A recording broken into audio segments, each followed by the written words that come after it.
Saber de onde veio esse termo jejum de dopamina. Como você disse, é uma contradição em termos, Uhum, mas eu já vi vídeos, por exemplo, que usam jejum de uhum. dopamina, benefícios, matéria no jornal, benefícios do jejum de Sim, dopamina, por exemplo. É que sim. tem um livro agora que ficou bem famoso que chama Nação O Dopamina. Dopamination. Na verdade, tem mais de um. Eu já vi São um muito parecido com esse, que é um outro título. Acho que é A Molécula do Do Momento, mais. uma coisa A assim. molécula Molecule do of mais. More. Ah, Isso. esse é fantástico, esse livro, É. do Lieberman, né? O jejum de dopamina veio através, esse nome, foi um artigo, eu não me lembro quem que escreveu esse artigo, acho que foi 2018, 2019. O cara era bom de título, viu? Porque Não, pegou. bom, pegou muito. Copywriting. E é o que a gente falou, tipo, tudo bem, não existe categoricamente a chance de você fazer um jejum de dopamina. Mas a ideia é muito interessante, é de como se fosse uma metáfora que ela é muito significativa e conceitual. Se você pensar, a dopamina é o que te leva pro algo a mais, né?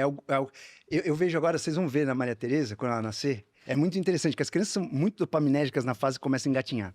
Então eu vejo, por exemplo, a Lara, é impressionante. Tudo que tá muito fácil para ela não tem menor interesse. Aí se você põe alguma coisa aqui, aí a criança tá aqui. Ah, ela pega aqui, ficou entediada. Aí ela pega aqui, ficou entediada, jogou no chão. Aí ela vê o outro que tá ali. Ela fala, eu quero aquele. Você vê, você sente a dopamina, sabe? Essa é a função da dopamina. É eu tentar subir no sofá para dar aquele último passo e pegar aquela outra prateleira que eu não tô alcançando. Isso é puramente dopaminérgico. Então, a dopamina, né, os amantes da dopamina, inclusive, acreditam que a nossa evolução humana, ela foi Veio feita por graças conta à dopamina. disso. Então, eu acho que a dopamina é uma molécula muito humana. Por quê? Porque nós, seres humanos, conseguimos caminhar mais na timeline entre futuro e passado do que os não humanos. Então, qual é a grande diferença assim, da mente de um cachorro para um ser humano? O cachorro, ele sabe que você pega a coleira, ele vai passear. Mas você não consegue falar para ele que ele vai viajar daqui a 2 anos e fazer um intercâmbio ou morar nos Estados Unidos. Você não consegue. Mesmo que você tente comunicar, vai ter férias, ou eu vou voltar. O cachorro não consegue muito andar nessa timeline, até pela comunicação. Mas nós, seres humanos, conseguimos imaginar até no nosso leito de morte, possivelmente. Então, a gente consegue andar na timeline. E a dopamina, ela nos desprende do presente. Ela é aquela molécula que faz a gente ficar pensando, e se? E se fosse diferente? Né? Quando a gente olha para a história da humanidade, ela foi muito dopaminérgica, né? Quando Cristóvão Colombo resolveu sair para os mares para achar um outro lugar, o Império Otomano estava tomando conta, né, do Bósforos, ninguém conseguia passar naquele estreito. O cara falou assim: eu não vou ficar parado. E se eu der a volta por um outro caminho? Isso é muito dopaminérgico. Então, se não fosse a dopamina, o cara não teria descoberto boa parte das Américas. Então, a história inteira da humanidade, ela foi movida pela dopamina. E as crianças são movidas pela dopamina. Mas eu acho que a grande sacada, né, dessa história do jejum é o seguinte: tudo bem, a dopamina ela é muito necessária. Só que muitas vezes, no nosso estilo de vida moderno, a gente está sempre no e se. A gente está sempre no momento futuro. E se eu ganhar mais likes? E se eu postar isso? E se eu falar aquilo? Como eu vou provocar? Como eu vou crescer? Como eu vou ter sucesso? E quando a gente fala em jejum de dopamina, é fazer coisas que provavelmente eu esteja mais satisfeito com o momento presente. A ideia conceitual ela é muito interessante. Apesar de ser um erro, que é stricto sensus, ele é errôneo, né? É um erro. A ideia conceitual, simbólica, ela é muito interessante, porque vamos fazer algumas atividades ou vamos nos retirar num final de semana e fazer atividades, dar preferências para atividades que eu esteja no momento presente. E pare de ficar pensando nessa recompensa de algo que ainda não aconteceu. Sim, e inclusive falando nisso, é engraçado que você mencionou exemplos históricos, né? E eu fico pensando, grandes conquistadores da história, por exemplo, né? Um Napoleão da vida, um Alexandre o Grande, né? Consigo imaginar um nível de vontade, de dopamina, de querer mais e mais e mais e conquistar e criar. E aí eu penso, esses caras eram felizes? Esses caras estavam satisfeitos? Nunca ficavam satisfeitos, eles sempre queriam mais e mais. E eu acho que, pra mim, pelo menos, quando eu passo a entender, tentar estudar isso para entender como é que eu posso ter sucesso, como é que eu posso viver bem nesse conceito de felicidade, né, de equilibrar essa ambição com a tranquilidade, eu percebo que o jejum de dopamina, ele é um contrapeso a toda essa ambição, a toda essa busca por mais. Porque é como se fosse o seguinte, se você fosse contrabalancear a dopamina como molécula e como conceito, né, porque é bem diferente, né, que nem você estava falando, com outro conceito e outra molécula, seria o da satisfação e a serotonina. Então, por um lado, você tem essa molécula que te dá esse ímpeto, te dá esse gás, te dá essa energia, te dá essa vontade e faz você querer ir buscar as coisas fora dos confins da sua pele, vamos dizer assim, né? Então, tudo que está ali já requer um pouco mais de dopamina. Aquilo que está aqui, agora que eu estou aqui agora, aproveitar isso, ter satisfação com isso, gostar disso, é serotonina, vamos dizer assim. Conceitualmente, tá? Sem estricto senso. Então, eu acho que um dos grandes trunfos do jejum de dopamina é você conseguir diferenciar o que é querer e o que é gostar. Porque o querer e o gostar, eles são diferentes na expressão do nosso sentimento e da nossa vontade. Então, o estado de espírito de gostar de algo não necessariamente envolveu o querer algo. Você pode ser surpreendido com alguma coisa. Inclusive, uma das principais mecanismos da dopamina é o erro de previsão de recompensa, que faz com que você goste muito mais de recompensas inesperadas do que de recompensas esperadas. Interessante. E Uma recompensa esperada o cara já tem como dele, né? às vezes uma recompensa esperada, ela não ativa a via que vai da área tegmental ventral para o núcleo accumbente o suficiente para gerar uma experiência de prazer. Às vezes você fica num equilíbrio muito delicado entre frustração e prazer. Só que no começo você teve o querer.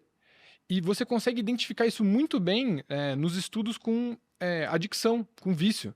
Que a pessoa ela tem um afunilamento daquilo que traz interesse para ela, daquilo que é saliente para ela, que incentiva ela. Então, um afunilamento quase que constante e perpétuo, que só aquela substância, só aquele comportamento me traz prazer, e ela quer aquilo, e ela só foca naquilo, ela vende tudo para aquilo, ela trabalha para aquilo, só que ela vai lá e faz, ela não sente Não era prazer. tudo aquilo. Ela não gosta mais.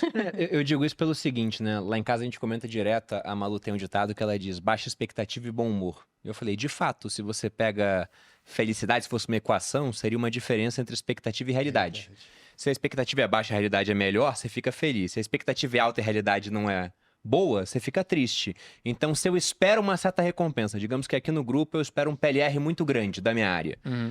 E eu meio que já tô dando aquilo como meu. Que eu já estou esperando. Se ele vem maior, poxa, muito bom. Se ele não vem, aí seria terrível, né? Nossa, que merda. Exato, então a medido. expectativa é meio ruim. Isso foi medido matematicamente pelo nível de ativação de receptores de dopamina. Eu acho que um dos estudos mais concretos disso foi em 1998, Wolfram Schultz medindo isso no cérebro de macacos.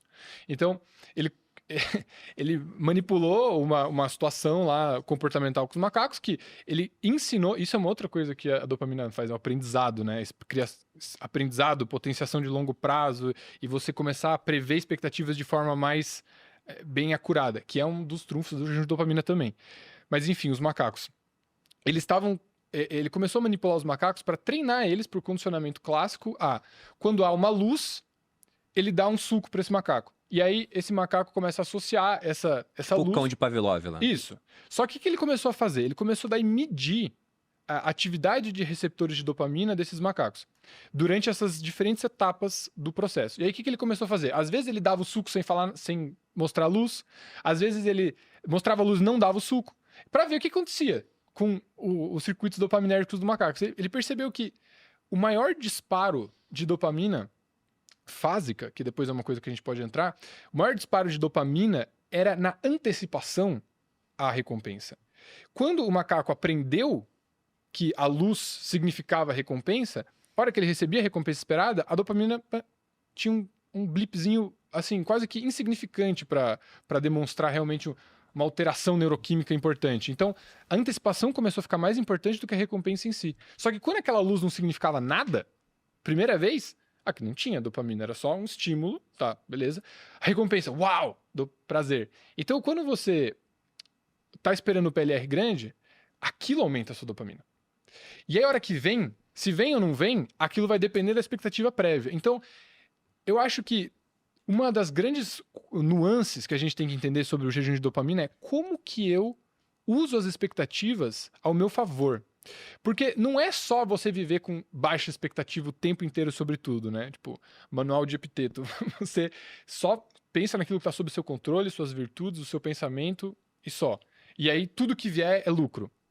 Eu acho que isso é uma visão um pouco idealizada do que a gente pode fazer com Claro. relação à nossa expectativa. Muito difícil. É útil em certos momentos, mas às vezes, cara, você não tem certeza se você vai receber a recompensa e você precisa se mexer agora. Sim. Então, às vezes, vale a pena você manipular a sua expectativa e criar um pensamento positivo com relação a alguma coisa para se colocar em aumentar suas chances de ter alguma recompensa, Sim. mesmo que ela seja emparelhada com a sua expectativa. Até tem ambição, né? Exato, Senão você não exato. faz nada. Porque existe também esse processo, é tudo muito mais complexo do que a gente vê, né? Então, a dopamina, ela tem esse processo de te colocar em movimento, de ir atrás das coisas, e a serotonina, vamos dizer assim, tem esse momento de satisfação. Mas tem períodos intermediários de muito prazer também, de muita felicidade. O estado de flow que você encontra num equilíbrio bom de dopamina, adrenalina, e de entrar no processo, de estar presente ao fazer alguma coisa. Então, eu acho que esse aspecto do equilíbrio, da ambição com a satisfação e do freio com o acelerador ali, com relação a como a dopamina funciona, é um dos grandes lugares de exploração que o jejum de dopamina deveria entrar. Então, por isso que, apesar do conceito ser muito bom, eu não gosto do termo porque dá essa impressão de que eu vou ficar sem. E, na verdade, não é ficar sem, é aprender a controlar. Uhum. É aprender a manipular. E o primeiro passo para isso, né, se a gente fosse colocar numa sequência lógica, o que seria fazer um jejum de dopamina, no meu conceito, e o que a gente faz na Neurofood o primeiro passo é modulação de estímulo, modulação ambiental.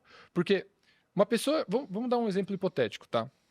Vamos dizer que uma pessoa chamada Pedro, ela quer fazer um jejum de dopamina, não porque ela tem uma condição clínica de dependência de alguma substância, mas porque passa tempo demais no celular, ela come comida ultracalórica, ela tá sempre se distraindo com coisas que são brilhantes ali na frente dela, ela prefere ficar no TikTok do que ir treinar, esse tipo de coisa clássico que a gente vê cada vez mais frequente, né? Infelizmente. Como é que seria um jejum de dopamina para essa pessoa? Uma pessoa vê jejum de dopamina, tá bom, vou desligar meu celular, vou enterrar ele, não vou comer mais nada, só arroz, feijão, bife, batata frita, ou nem batata frita, né? Arroz, feijão, salada e pronto, é isso, essa vai ser minha vida. O cérebro dela vai se rebelar contra ela. Porque o aprendizado que ela teve a partir desse ciclo de estímulo, resposta, recompensa, erro de previsão é um de que é muito saliente esse celular e todo o mais ficou ofuscado. É muito saliente o delivery e o resto ficou ofuscado. Então, você vai colocá-lo num estado de estresse extremo. Extremo. E isso pode gerar uma série de dificuldades na vida dela, podendo ela reverter em comportamentos ainda piores. Então, o primeiro passo seria gradual, modulação de estímulos. Quais são os estímulos que são salientes para você hoje, que estão criando um padrão de comportamento cada vez mais estreito com relação àquilo que te traz motivação? Que é a Rede dopamina. social. Rede social, por exemplo. Vamos usar esse exemplo, porque esse exemplo é muito bom. É o que todo mundo cai, Então né? você tá lá na rede social, você tem esse estímulo muito saliente. O que eu faço? Deleto o aplicativo, não sei o que lá. Essas coisas não funcionam. Podem funcionar no curto prazo, podem funcionar se você faz isso junto com alguma outra coisa, mas, em geral, você precisa repor esse circuito dopaminérgico de alguma outra forma. Você acha que não adianta deletar o aplicativo? Porque pegando esse ciclo do hábito de deixa a rotina recompensa, se eu deleto o aplicativo, eu acabei com a rotina, né? O cara vai arranjar outra. Sei lá, deletei o Instagram, o cara vai pro TikTok. Se eu deleto os dois, né? E deleto o Twitter, e deleto o Eu YouTube. acho que depende da pessoa. Eu acho que depende. cara vai usar o muito da cigarro? estrutura. Cara, eu tenho um aluno que ele me contou uma vez que ele deletou tudo e ele usava o Twitter pelo navegador há 2 anos. Simplesmente porque ele tomou essa decisão, em poucos meses ele voltou ao comportamento, só que pra tentar dar uma volta no sistema, ele entrava no navegador twitter.com, agora x.com, e entrava e fazia o mesmo comportamento, né? Então, eu acho que pode funcionar se você casar com outras coisas, mas todo mau hábito tem uma função. Ele existe por uma função. E essa função, ela começa a desaparecer no sentido de que agora a função é só suprir a vontade de fazer o comportamento. Então, vamos dizer que você entrava muito no seu celular ali e tal, em momentos de desconforto social, né? A gente tá se conhecendo aqui, oi, tudo bem e tal. Celular. Só para não ter que ficar naquele situação Sim. constrangedora. Cigarrinho, né? Cigarrinho, pô, exatamente. Cervejinha no final do dia para desopilar e tal. Uma hora, esse comportamento começa a se autorreferenciar, né? Chega o final do dia, você não tá estressado mais, mas é o final do dia. Cervejinha, pô. Entendeu? Então, você vai fazendo isso. Você tá entediado por 1 segundo. Celular. Mas cadê a situação social incomodante? Não tá mais lá. Começa a virar um comportamento gatilhado por Qualquer coisas meio que... Não é que qualquer coisa, é uma coisa que não é mais a razão. É só uma parte do ambiente que tava lá quando aquela razão aconteceu. E aí, eu acho que nesse caso, você precisa começar a repor essa função na sua vida com outro comportamento. E a forma de fazer isso é alinhar o seu querer com o seu gostar. Porque quando alguém fala que quer fazer um jejum de dopamina, não é porque ela tá gostando de mexer no celular, não é porque ela tá gostando de fumar, não é porque ela tá gostando dos comportamentos que ela quer se livrar, mas ela quer. Ela ainda sente a vontade, o desejo. Então, como é que a gente faz? Ela precisa ter um querer, né? Ela precisa ter uma dopamina na vida dela, precisa ter alguma coisa que estimula e motiva ela, mas precisa estar alinhado com uma satisfação. Porque aí tem uma outra complicação, que é o período refratário da motivação, depois que a dopamina vem. E aí, é um período no qual você tem o processo motivacional, tem a ativação dos neurônios, você faz a ação, você recebe a recompensa, tem o erro de previsão, se é uma recompensa inesperada é maior, se é menor e tal, e aí tem um período refratário de motivação, na qual tem sistemas oponentes no cérebro, especialmente nos neurônios pré-sinápticos ali, tem um bloqueio dos receptores de dopamina, e você fica com uma dificuldade de se motivar para fazer alguns comportamentos que demandam esforço ou que são muito parecidos com aquilo que você já fez. Então você tem um período refratário de motivação. E se esse período refratário de motivação não tiver uma satisfação inerente, ou seja, você se esforçou, e aí você vai curtir o momento. Se você não tem esse curtir, se não tem esse aproveitar, essa presença, você fica num período refratário de motivação que é pior ainda. Então, será que é por isso que, né, pensando na ação dopamina, hoje em dia a gente está sempre nessa, digamos, o prazer instantâneo, né, das redes sociais principalmente, e aí, como isso é muito rápido, a gente não tem nenhuma satisfação em fazer coisas que demoram. Tipo, eu vou treinar. Mas aí eu vou treinar, vai demorar 1 hora para que eu tenha a sensação de prazer ao final do treino. Então é uma coisa muito demorada e talvez entre nessa parte do refratário aí que você falou, que demore demais. Ou então, pior ainda, né? Eu vou treinar, vai demorar 1 hora, talvez eu não sinta nada e vai demorar 6 meses para que eu veja alguma coisa acontecendo no meu corpo. Isso é pior ainda. Então, aí a pessoa fala, eu vou ficar sentado no sofá comendo batata frita, que é mais fácil, mais gostoso, e ainda posso ver a minha rede social. O cara tá gordo, ele pensa, vou treinar pra ter recompensa. No final, ele tá gordo ainda e suado, dolorido. Eu acho que